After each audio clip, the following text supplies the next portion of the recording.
Hello everyone. So ఈరోజు మనం ఈ వీడియోలో సెగిటేరియస్ ధనుసు రాశి లేదా ధనుర్లగ్నం వాళ్ళకి గురువు ట్రాన్సిట్ వల్ల ఎలాంటి ఫలితం ఉంటుందనే విషయాన్ని డిస్కస్ చేసుకుందాం. సో బేసికల్గా అందరికీ తెలిసిందే, మే ఫస్ట్ గురువు వచ్చేసి మనకి మేషరాశి నుంచి వృషభ రాశికి ట్రాన్సిట్ అవుతూ ఉన్నాడు. సో అలా ట్రాన్సిట్ అవ్వడం వల్ల చాలామందికి కొత్త ఛాలెంజెస్ కానీ లేదా కొత్త ఆపర్చునిటీస్ కానీ క్రియేట్ అవుతాయి అన్నది మన నమ్మకం. సో ఇప్పుడు మనకి ధనుర్లగ్నం వాళ్ళకి ఈ ట్రాన్సిట్ ఎలా ఉంటుంది అన్నది డిస్కస్ చేసుకునే ముందు మీకు తెలియాల్సిన ముఖ్య విషయం ఏంటి అంటే, ధనుర్లగ్నం లేదా ధనుర్రాశి యొక్క అధిపతి వచ్చేసి గురువు, సో జూపిటర్. సో ఎప్పుడైతే జూపిటర్ ట్రాన్సిట్ జరుగుతుందో ప్రతి సంవత్సరం ఆల్మోస్ట్ 12 నెలలకు ఒకసారి గురువు ట్రాన్సిట్ అవుతూ ఉంటాడు. అలా జరిగినప్పుడు మీ లైఫ్లో ఎక్కువగా ఇన్ఫ్లుయెన్స్ ఉంటుంది, మీ యొక్క ఫోకస్, మీ యొక్క ఎనర్జీస్ అనేది షిఫ్ట్ అయ్యేదానికి ఛాన్సెస్ ఎక్కువగా ఉంటుంది. సో మిగతా వాళ్ళకి కూడా సేమ్ థింగే. ఎందుకంటే మిగతా లగ్నాలకి ఫర్ ఎగ్జాంపుల్ ఒక చంద్రుడి లగ్నాలు తెచ్చుకోండి, కర్కాటక రాశి వాళ్ళకి వాళ్ళ ఫోకస్, వాళ్ళ ఎనర్జీ మారుతూ ఉంటుంది రెగ్యులర్గా. 3 డేస్కి వస్తారో లేకపోతే 4 డేస్కి వస్తారో, ఎందుకంటే ఎక్కువగా ఫాస్ట్గా మూవ్ అవుతాడు కాబట్టి. అదే సాటర్న్ లగ్నాలకైతే 2.5 ఇయర్స్కి టైం పడుతుంది. 2.5 ఇయర్స్ తర్వాత వాళ్ళ ఫోకస్ చేంజ్ అవుతూ ఉంటుంది. అంటే స్టాండర్డ్గా లాంగ్ టర్మ్ వర్క్స్ ఎక్కువగా చేస్తూ ఉంటారు. అంటే మెర్క్యూరీ ఇవన్నీ అయితే చాలా ఫాస్ట్గా మూవ్ అవుతుంటాయి, సాటర్న్ గురువు లాంటివి స్లోగా మూవ్ అవుతాయి కాబట్టి. సో మీకు ఈ సంవత్సరం మీ ఫోకస్ షిఫ్ట్ అయ్యేదానికి ఛాన్స్ ఎక్కువగా ఉంటుంది. సో అండ్ మోర్ ఓవర్ గురువు వచ్చేసి మీ యొక్క లగ్నాన్ని ప్లస్ మీ యొక్క 4th హౌస్ని, 4th హౌస్ అంటే మీ మానసిక ప్రశాంతత, మీ యొక్క ఇల్లు, ఇంట్లో ఉన్న వాతావరణం లేదా మదర్తో ఉన్న relationships, at the same time emotional balance, మీరు ఎంత ఎమోషనల్గా ఎంత స్ట్రాంగ్గా ఉంటారు, ఎమోషనల్గా వీక్గా ఉంటారా స్ట్రాంగ్గా ఉంటారా, అవన్నీ మీకు గురువుని బట్టే ఉంటుంది. అంటే గురువు కనుక స్ట్రాంగ్గా ఉంటే మీ ఎమోషనల్ బ్యాలెన్స్ బాగా స్ట్రాంగ్గా ఉంటుంది. At the same time me life కూడా పాత్ కూడా చాలా బాగా ఉంటుంది. సో ఇప్పుడు మీకు ఈ సంవత్సరం మే 1న గురువు వచ్చేసి మేషరాశి నుంచి వృషభ రాశికి మూవ్ అవుతున్నాడు. అంటే మీ ఒక 5th హౌస్ నుంచి 6th హౌస్లోకి మూవ్ అవుతున్నాడు. జనరల్గా 5th హౌస్లో గురువు చాలా మంచి శుభ ఫలితాలను ఇస్తాడు.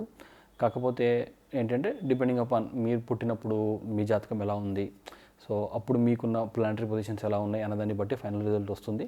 సో ఇప్పుడు మనం చెప్పే ట్రాన్సిట్ ఒక 30% మాత్రమే చూసుకోవాలి. సో వీటిపైన కూడా మనం ఆల్రెడీ ఇంకో వీడియో చూస్తున్నాం. ఒకవేళ మీరు ఆ వీడియో చూడకపోతే ఆ వీడియో చూడండి, మీకు క్లారిటీ వస్తుంది. సో ఇప్పుడు జనరల్గా గురువు 6th హౌస్లోకి వెళ్ళినప్పుడు ఏమవుతుంది అంటే, 6th హౌస్ అన్నది బేసిక్గా కాంపిటీషన్కి, కాన్ఫ్లిక్ట్కి సంబంధించిన హౌస్. కాన్ఫ్లిక్ట్ అంటే ఏంటి అంటే, మనం ఒకటి అనుకుంటే ఇంకోలా జరగడం. అది ఏ విషయంలో అయినా అవ్వచ్చు. ఒక లీగల్ డిస్ప్యూట్స్ కావచ్చు, లేదంటే ఒక హెల్త్ ఇష్యూస్ కావచ్చు. అంటే బేసిక్గా మన బాడీ ఒకలాగా ఫంక్షన్ అవ్వాలనుకుంటే అది ఇంకోలాగా ఫంక్షన్ అవుతుంది. అదొక కాన్ఫ్లిక్ట్ అనమాట. సో అలానే డబ్బు విషయంలో, సో ఏదైనా డెట్స్, అప్పులు కావచ్చు, అంటే మనం ఎవరికైనా రుణపడడం కానీ ఇవన్నీ. తర్వాత శత్రువుల పట్ల, అంటే శత్రువులతో ఉన్న రిలేషన్షిప్, కాంపిటీషన్ అనమాట. సో మనకున్న కాంపిటీషన్స్ ఇవన్నీ మనకి 6th హౌస్లో నుంచే చూస్తాం. 6th హౌస్ కనుక స్ట్రాంగ్గా ఉంటే ఈ విషయాల్లో మనం స్ట్రాంగ్గా ఉంటాం, పాజిటివ్గా ఉంటాం. అంటే మనకి అవి ఉంటాయి. సో ఇప్పుడు 6th హౌస్ కనుక స్ట్రాంగ్గా ఉంటే మనకి శత్రువులు స్ట్రాంగ్గా ఉంటారు, but at the same time మనము స్ట్రాంగ్గా ఉంటాం. అండ్ మనకి హెల్త్ ఇష్యూస్ని మనం బాగా ఫైట్ చేయగలం. అలానే మన కాన్ఫ్లిక్ట్స్ని మనం బాగా ఫైట్ చేయగలం. డెట్ విషయంలో మనం బాగా మేనేజ్ చేయగలం. అంటే డెట్ మేనేజ్మెంట్ ఇవన్నీ బాగా చేయగలం. అంటే అన్నెసెసరీ డెట్స్ చేయకుండా ఉంటే బెటర్. బట్ ఏంటి అంటే స్ట్రాంగ్గా ఉంది, పాజిటివ్గా ఉంది అంటే మనం దాన్ని బాగా హ్యాండిల్ చేయగలం. పాజిటివ్గా లేకపోతే మనం దాన్ని సరిగ్గా హ్యాండిల్ చేయలేం. సో డిపెండ్స్ అనమాట. పాజిటివ్ అన్నప్పుడు కూడా ఇట్ డిపెండ్స్, అంటే ఏ గ్రహం ఉంది, ఏముంది అనేది. సో ఒక్కొక్కరికి ఒక్కొక్క ఒపీనియన్ ఉండొచ్చు. బట్ నా ఒపీనియన్ ఏంటి అంటే, 6th హౌస్ అన్నది బలంగా ఉంటే మనం కాంపిటీషన్లో గెలవడానికి హెల్ప్ చేస్తుంది. సో అదైతే నా ఒపీనియన్. ఇప్పుడు మీకు గురువు 6th హౌస్లోకి మూవ్ అవుతున్నాడు కాబట్టి మీ జనరల్గా మీ ఫోకస్ అంతా ఇప్పుడు కాంపిటీషన్ మీద ఉంటుంది. ఆ కాంపిటీషన్ ఏదైనా కావచ్చు. సో జనరల్గా ఏదైనా స్పోర్ట్స్ పట్ల కాంపిటీషన్ కావచ్చు, లేదంటే కాంపిటేటివ్ ఎగ్జామ్స్లో కాంపిటీషన్స్ కావచ్చు, లేదంటే ఏదైనా వర్క్ ప్లేస్లో మన ప్రమోషన్స్ పట్ల కాంపిటీషన్ ఉండొచ్చు. సో అంటే మీరు కాంపిటీషన్కి సంబంధించిన విషయాల్లో మీరు ఎక్కువగా విజ్డమ్ని, నాలెడ్జ్ని పెంచుకోవడానికి బాగా ఈసారి ట్రై చేస్తారనమాట. సో జనరల్గా జూపిటర్ అనేది విజ్డమ్, నాలెడ్జ్ కాబట్టి, సో జ్ఞానానికి సంబంధించిన ప్లానెట్ కాబట్టి మీ జ్ఞానం అంతా, మీ ఫోకస్ అంతా, మీ ఎనర్జీ అంతా కాంపిటీషన్స్ మీద పెట్టేదానికి ఛాన్స్ ఎక్కువగా ఉంది. ఒకవేళ పెడితే కూడా మీకు అడ్వాంటేజ్ ఎక్కువగా ఉంటుంది. అంటే మీరు కాంపిటేటివ్గా ఉండి ఈసారి ఏదైనా సరే గెలవాలి అనుకోవాలి, ఈసారి ఏదైనా సరే సాధించాలి అనుకోవాలి. అంటే ఆ కాంపిటీషన్లో మీరు కొంచెం పాజిటివ్గా ఆలోచించడానికి అవకాశం ఎక్కువగా ఉంటుంది. అండ్ దెన్ హెల్త్ ఇష్యూస్ ఏమన్నా ఉంటే ఆ హెల్త్ ఇష్యూస్ సాల్వ్ చేయడానికి, మంచి నాలెడ్జ్ పెంచుకోవడానికి కూడా రైట్ టైం. సో ఈ 1 ఇయర్లో మీకు ఏదైనా లాంగ్ టర్మ్ హెల్త్ ఇష్యూస్ ఉంటే ఆ హెల్త్ ఇష్యూస్ని రైట్ యాటిట్యూడ్తో, రైట్ అప్రోచ్తో ఎలా హ్యాండిల్ చేయాలి అనే విషయాన్ని కూడా మీరు చూసుకోవచ్చు.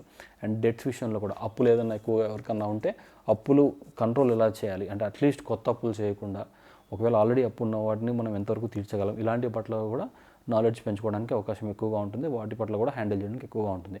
ఇక లీగల్ డిస్ప్యూట్స్, లీగల్ ఇష్యూస్ ఇవన్నీ, సో ఏవైతే ఇష్యూస్ ఉంటాయో, ఏవైతే కాన్ఫ్లిక్ట్స్ ఉంటాయో వాటన్నిటి పట్ల మీ ఫోకస్, మీ ఎనర్జీ పెట్టొచ్చు.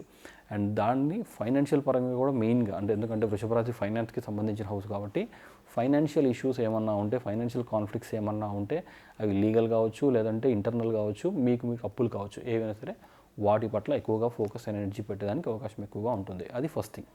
సో ఇప్పుడు ఈ ఫోకస్ పెడుతూనే గురువు మీ 10th హౌస్ని ఇన్ఫ్లుయెన్స్ చేస్తాడు. అంటే వీటి పట్ల మీరు ఫోకస్ చేస్తూ మీ ఫేమ్ని, మీ యొక్క నేమ్ని పెంచుతాడు. 10th హౌస్ అనేది కెరియర్ హౌస్. బేసిక్గా నేమ్ అండ్ ఫేమ్కి ఎక్కువగా చూస్తాము. అంటే రికగ్నిషన్ ఎలా ఉంది, అంటే మనకు గుర్తింపు ఎలా ఉంది అన్నది చూస్తాము. సో కాబట్టి మీకు అక్కడ ఫోకస్ పెట్టి మీ యొక్క గుర్తింపుని పాజిటివ్ వేలో పెంచుతాడనమాట. అంటే నేమ్, మీ యొక్క ఫేమ్ని, రికగ్నిషన్ని పెంచేదానికి పాజిటివ్గా అవకాశం ఎక్కువగా ఉంటుంది. అండ్ దాంతోపాటు మీ యొక్క 12th హౌస్ని కూడా చూస్తారు కాబట్టి 12th హౌస్ అనేది స్పిరిచువాలిటీకి సంబంధించిన హౌస్. ఎప్పుడైనా గుర్తుపెట్టుకోండి, ఒక కాన్ఫ్లిక్ట్ మనం గెలవాలి అంటే ఫస్ట్ ఆఫ్ ఆల్ మనం స్పిరిచువల్గా ఉండాలి. అంటే గెలుపోవడంలోకి సంబంధం లేకుండా మనం ప్రయత్నం చేసినప్పుడు, గెలుపుకి ఓటమికి సంబంధం లేకుండా మన యొక్క కర్తవ్యం మనం చేసినప్పుడు మాత్రమే మనం ఎక్కువగా విన్ అయ్యేదానికి ఛాన్స్ ఎక్కువగా ఉంటుంది ఎప్పుడైనా సరే కాంపిటీషన్లో. సో గెలవడం మీదనే ఫోకస్ పెడితే మనం గెలవడం చాలా కష్టం. బట్ గెలవడం మీద కాకుండా పని మీద ఫోకస్ పెట్టామనుకోండి, సో మనం గెలిచేదానికి ఛాన్సెస్ ఎక్కువగా ఉంటాయి. అలాంటి స్పిరిచువల్ నాలెడ్జ్ని, అలాంటి స్పిరిచువల్ ఫోకస్ని కూడా గురువు ఇప్పుడు మీకు ఇచ్చేదానికి ఛాన్స్ ఎక్కువగా ఉంటుంది. 12th హౌస్ అన్నది బేసిక్గా లాస్కి సంబంధించిన హౌస్. లాస్ అన్నప్పుడు డబ్బు పోగొట్టుకోవడం అనే కాదు, ఏదైనా సరే వదిలేయాల్సిన విషయాన్ని మనం ఎంత ఈజీగా వదిలేస్తున్నాం, అంటే దేన్నైతే మనం అటాచ్మెంట్ పెట్టుకోకూడదో, డిటాచ్మెంట్తో ఉండాలో వాటి పట్ల మనం స్ట్రాంగ్గా ఉండాలి అనమాట. అది గెలిపైనా, డబ్బైనా, లేకపోతే ఫ్యామిలీస్ అయినా, ఏవైనా సరే మనం ఎంతవరకు స్ట్రాంగ్గా ఉండగలమో అంతవరకు ఫోకస్ చేయడానికి మీకు హెల్ప్ చేస్తాడు. And more over me 12th house వచ్చి స్కార్పియో. సో స్కార్పియో అనేది చాలా ట్రాన్స్ఫర్మేటివ్ హౌస్. సో మీకు స్పిరిచువాలిటీ ప్లస్ ట్రాన్స్ఫర్మేషన్ అనేది కలిపి వస్తుంది కాబట్టి, సో మీరు ఏదైనా సరే స్పిరిచువల్గా ట్రాన్స్ఫార్మ్ అవ్వాలనుకుంటే లైఫ్లో, so this is the best time. దానికి కావాల్సిన రైట్ నాలెడ్జ్ని, రైట్ యాటిట్యూడ్ని మీకు ఎక్కువగా గురువు ఇచ్చేదానికి అవకాశం ఎక్కువగా ఉంటుంది. చూస్తాడు. నెక్స్ట్ వచ్చేసి సాటర్న్ 2nd హౌస్ మకర రాశిని చూస్తాడు. సో మకర రాశి వచ్చేసి Saturn ruling house. So but అయినప్పటికీ మకర రాశిలో గురువు యొక్క ఎనర్జీస్ నీచపడతాయి. దాని అర్థం ఏంటంటే కన్స్ట్రెంట్స్ ఉంటాయి. గురువు జనరల్గా గ్రోత్ ఇస్తాడు. నార్మల్గా అయితే గురువు దృష్టి 2nd హౌస్లో పడితే మీ యొక్క ఫైనాన్సెస్ పెరగాలి, మీ యొక్క డబ్బు ఎర్నింగ్ అనేది బాగా పెరగాలి, ఫ్యామిలీ రిలేషన్షిప్స్ బాగా పెరగాలి. బట్ కాకపోతే అది ఆల్రెడీ శని రూలింగ్ కాబట్టి దాంట్లో కొంచెం కన్స్ట్రెయిన్స్, లిమిటేషన్స్ ఉంటాయి. ఉన్నా కానీ కూడా గురువు దృష్టి అనేది పాజిటివ్ దృష్టి కాబట్టి మోస్ట్లీ పాజిటివ్గా ఉండేదానికి ఛాన్సెస్ ఎక్కువగా ఉంటుంది. బట్ మోర్ ఓవర్ అన్లెస్ మీకు ఏదైనా సరే రాంగ్ డీడ్స్ ఏమన్నా ఉంటే తప్పితే నార్మల్గా అయితే మీకు మోస్ట్లీ 2nd హౌస్ ఆస్పెక్ట్తో మీకు ఫైనాన్స్ కూడా ఈసారి ఎర్నింగ్ కూడా పెరిగేదానికి అవకాశం ఎక్కువగా ఉంటుంది. సో ఇది ఇవాళ వీడియో. నెక్స్ట్ మనం ఇంకో వీడియోలో వృశ్చిక రాశి లేదా వృశ్చిక లగ్నం వాళ్ళకి గురు ట్రాన్సిట్ అనేది ఎలా ఉంటుంది అనే విషయాన్ని డిస్కస్ చేసుకుందాం. And thank you very much for watching this video. ఈ వీడియో మీకు నచ్చినట్లయితే లైక్ చేయండి, షేర్ చేయండి, సబ్స్క్రైబ్ చేయండి. అండ్ నెక్స్ట్ మనం ఇంకో వీడియోలో